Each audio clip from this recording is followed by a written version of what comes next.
mine maintenant dans cette émission, mon cher Tamba. Vous le dites, désignation donc du DG de la CBG. Le directeur donc en poste finit par rendre le tablier. On en parlait hier dans notre émission, on en parlait la semaine dernière dans notre émission. C'est un panier à crabe, hein, sincèrement, parce que quand on parle de mine, vous étiez hier du côté de Bokeh, oui, évidemment. Oui, je sais que vous avez apprécié. Même si vous n'avez pas fait le compte rendu, donc il n'y a pas de souci là-dessus. C'est comme une négri. Moi j'ai eu Mohamed II. Bien. Honnêtement, on n'a pas beaucoup goûté à la chaleur de Bokeh. Je savais comment te provoquer, justement. Allez, vas-y maintenant là-dessus. Nous avions une voiture, c'était un Range Rover, dernier cri, c'était de la clim de partout. Cette voiture ne roule pas quand tu es là-dedans. Non, elle nage. Elle ne roule pas, elle nage. Les gars, on est ensemble, mais on n'est pas ensemble. On n'est pas une voiture nerveuse. D'accord, la voiture, ok. Nerveuse. La voiture, on parle de la CBG. C'est le sujet. La voiture, d'accord, mais un peu de descriptif de la ville quand même. Merci beaucoup. Non, on parle de la CBG, s'il te plaît. Roby, attends. t'es sage aujourd'hui, s'il te plaît. On parle de la CBG. Un tour à Bokeh. Vous avez plané dans la Range Rover, c'est vrai, c'était sur la route, mais vous êtes quand même pris à terre. Oui, mais quand on voyage dans de telles conditions, imagine la suite. Voilà, on ne va pas. Revenons à en vérité, les constats de Roby de la fois passée sont réels. Les températures sont inquiétantes. Nous étions à Londres, on pouvait le savoir. Les seuls moments, parce qu'on n'a pas eu beaucoup de moments avec le soleil, parce qu'on était sous une tente ou sous des arbres, là où on a organisé toute la cérémonie, parce que il y a un diocèse qui a ouvert ses portes à Bokeh, donc l'évêque devait être installé. On a, au-delà des discours, je rappelle quand même qu'on avait le très respecté Robert Sarah qui était là, une homélie, mais à la mesure de la personne, mais au-delà de ces aspects, la description de Roby est réelle. À Bokeh, il fait chaud. À Bokeh, il y a beaucoup de poussière. Ceci dit, il y a des changements au niveau infrastructurel, avec de nouvelles voies qui commencent à s'ouvrir, à donc désengorger un peu la circulation sur les artères principales. Ça, c'est plutôt très salué pour ceux qu'on a rencontrés. Mais Bokeh, avec pratiquement une seule pharmacie, hein. T'as pas honte? C'est pas possible. On parle de la CBG. Mais c'est de ça qu'on parle. On m'a demandé de faire une présentation. Pratiquement une seule pharmacie. Moi, j'ai eu cette année. Non, sinon il avait demandé le compte rendu. C'est ce que je fais. Tu sais, le compte rendu, c'est d'abord le décor. Après, on va aux autres choses. Il y a quand même une bonne nouvelle. Laisse-moi terminer. Le nouvel évêque est venu il est venu avec un autre discours. Lui, il vous appelle à l'agriculture. Il a demandé à avoir des tracteurs, il veut mobiliser. On a des champs, nous, à Bokeh. Amdala et tout ça. Non, mais c'est pas l'impression qu'on a. Non, attendez, les gars. On parle de la CBG, les gars. Ça serait notre débat. Par rapport à la CBG, à la suite des informations. C'est lié. À la suite de ce que nous avons fait.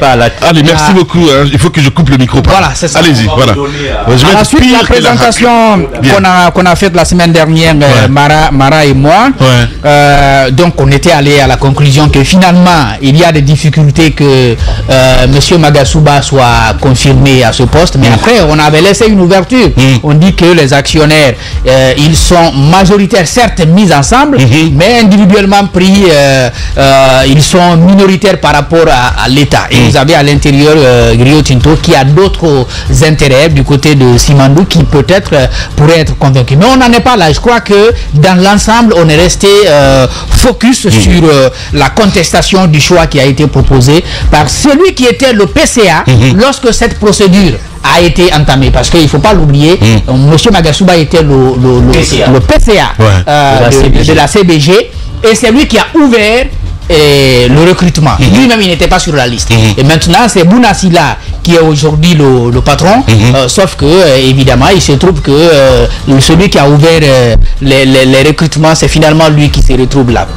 Donc, ce qu'on a appris aux dernières nouvelles, Magasuba retoqué par le choix de Magasuba retoqué par les actionnaires.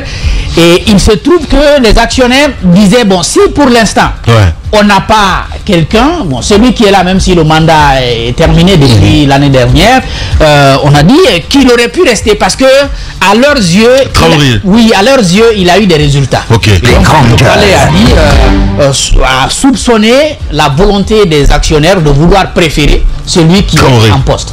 Donc, c'est le palais qui a donc demandé au monsieur de partir. Donc, sous pression, évidemment, il n'avait pas le choix que de partir. Bon, après... donc, on l'a obligé. On l'a obligé. Même il y a certains de ses proches qui disaient que lui aussi, il ne veut pas se retrouver mêlé à ce combat d'éléphants. C'est vrai qu'il il connaît le milieu, il est expert, mais lorsque l'État et puis des richissimes se trouvent en conflit, vous, quel que soit ce que vous avez dans la tête, quelles que soient les ressources que vous avez pu avoir, vous faites très attention. Et donc il a voulu profiter de la situation, lui aussi sortir de cet imbroglio, se mettre tout à fait à l'écart. Donc à ce jour, on peut considérer que évidemment la CBG est sans directeur. C'est maintenant le cas. Donc sans directeur, en attendant bien entendu que la procédure, je ne sais pas quelle voie. Ça veut dire surtout que maintenant le processus va s'accélérer. Le processus soit va s'accélérer. Maintenant la grosse question, est-ce que on va rouvrir la sélection ou alors on va partir de la liste, la short list qui avait été retenue depuis 2023, donc pendant Magasuba. Il faut rappeler que sur cette short list, il ne restait plus que 3. Comme je l'avais dit, je crois, il y a un bureau, c'est pas un Diallo qui est à Total du côté de la RDC. Il y a un ancien directeur, je crois, c'est Youssouf Silla, qui était à GAC. Je ne sais pas s'il y est ou il y était, et puis Madame Aïssata Béabogui. C'est pas si on part avec cette short list où on va rouvrir. La grosse question est à ce niveau. Justement, surtout quand l'État est frustré, ça devait être très compliqué. Normalement, la règle, c'est de rouvrir. Quand la première procédure se passe d'une telle manière. Si la volonté de l'État n'est pas respectée, ça devient très compliqué. Oui, mais de toutes les façons, ils doivent forcément arriver à un point où un directeur doit être nommé, quelle que soit la manière, parce que la compagnie ne va pas quand même rester tête vide comme ça. Solo, il a démissionné. Il ambitionne d'autres choses, il fallait voir de toutes les façons. On l'a contraint, selon ce que Jacques dit ce matin. C'est une information que je voudrais bien vérifier moi personnellement. Non. Tu doutes attendez quand même. Je ne sais pas. Je parle de ma propre expérience. Mais non, mais j'ai bien compris, mais attends, Roby, quand même. Je parle de ma propre connaissance. J'ai bien compris, mais il y a plusieurs sources. Il y a plusieurs sources sur un dossier, il y a plusieurs informations. Non, Mohamed Mara, je ne suis pas en train de piétiner l'information de l'autre. Ce que je dis. Mais c'est tout comme, hein? Non, pas du tout. Mais je suis désolé. Mais non, si on la contraint, mais non, on ne comprend pas. Alors, parle en Guerrier alors, parce qu'on peut peut-être comprendre. Mais non, mais attendez quand même là. À mon avis, il y a une procédure de recrutement. Cette procédure-là était pratiquement à la fin avec une short list de 3 personnes. Patatras, hors procédure, l'État dit, nous on a quelqu'un d'autre. Soit ça passe, ou on revient simplement à la procédure initiale, parce que elle n'est pas clôturée. C'est en fait ça. Il faut que je précise ce que je voulais dire. Ce que je veux dire, c'est que je ne suis pas en train de biaiser l'information de mon collègue. Ce que je sais de ce dossier, ce que j'affirme, et avec conviction ici, que Souleymane Traoré, qui est l'ancien directeur, voulait bien quitter ce poste bien avant la fin de son mandat. Bien avant la fin de sa mandature, à un moment donné, il voulait partir parce qu'il se sentait fatigué, il ne se sentait plus dans son environnement, il ne trouvait plus le climat propice au professionnalisme au sein de la CBG. Parce que l'État s'immisçait trop dans beaucoup d'affaires au sein de la CBG. Ce qui est normal, parce que l'État est actionnaire, mon cher. D'accord, mais l'État est actionnaire, mais à un niveau où l'État quand même doit pouvoir, si vous voulez, avoir du régalien dans ses manières de faire, doit pouvoir regarder les règles et les lois pour pouvoir intervenir. Mais lorsque, à un moment donné, l'État veut, l'État se sentant fort, et ça c'est pas, quand je parle de l'État, je parle pas de maintenant, je parle d'une période. Mais ça a été toujours comme ça de toute façon. Je parle d'une période qui a commencé depuis le régime régime déchu, où vraiment il y avait des recommandations, il y avait des marchés. Ça a été toujours comme ça, mon cher ami. Mais à un moment, donc il se sentait vraiment pas dans son milieu, il se disait que la lassitude étant qu'il était temps pour lui de partir. D'accord. Il pouvait pas. Donc il voulait déjà partir il y a longtemps. C'est pour ça que je dis, entre contrainte et la volonté, je suis en train de sous-peser parce que... De toutes les façons, là-bas, quand le mandat est fini... mais tu dois partir. Oui, mais il était encore là. Oui, il est resté parce que la procédure n'est pas allée au bout. Justement. Tant que la procédure n'était pas allée au bout, il devrait rester encore. Parce que même maintenant, là, le départ, là, c'est parce qu'on l'a forcé. Sinon, il aurait attendu jusqu'à ce qu'on désigne son remplaçant. Bien, merci beaucoup. Mais le pouvoir n'en veut plus. Oui, ce que je voulais dire, vous savez, en 2023, il y avait eu déjà le conseil d'administration qui s'est tenu les 13 et 14 juillet 2023 du côté de la France.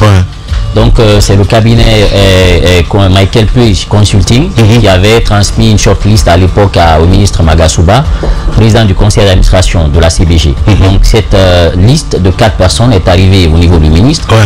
Sur instruction du cabinet du conseil Michael Page Consulting qui avait assisté au conseil d'administration à Paris, donc les 13 et 14 juin 2023. Donc c'est à l'issue de ça, quand il a reçu la liste, donc c'était une liste de 4 personnes. Il avait M. Biro Diallo qui était à l'époque directeur général du port autonome de Conakry, ancien top management de Sinfer Rio Tinto. Il y avait Madame Diallo Aïssata Biavogi, Madame Biavogi, ancienne directrice générale de la GAC. Il y avait M. Baba Moussa Diallo, directeur général de Total Énergie, RD Congo, et aussi M. Youssouf Sila, actuel directeur général de GAC. Donc c'était ces 4 personnes. Donc plus loin, selon les informations qu'on a pu recouper à l'époque, il y a eu M. Biro Diallo qui était arrivé largement en tête du peloton. Alors il décide par la suite de se retirer de la course, laissant désormais la piste aux 3 autres compétiteurs. Donc après, les gens ont dit que c'est une entité qui n'a jamais été dirigée par une femme. Est-ce qu'il ne fallait pas mettre en avant Madame Biavogi qui allait pouvoir reprendre la tête? Donc déjà, il y a un travail qui a été fait en amont. On attendait tout simplement à ce qu'on passe maintenant au choix du directeur pour mettre la personne à la tête de l'entité. Sauf que avec ce qui vient de se passer ces derniers jours, et cette nomination et tout, je pense que ce n'est pas... L'État est dans son rôle d'envoyer quelqu'un. Mais le problème aujourd'hui, c'est le profil.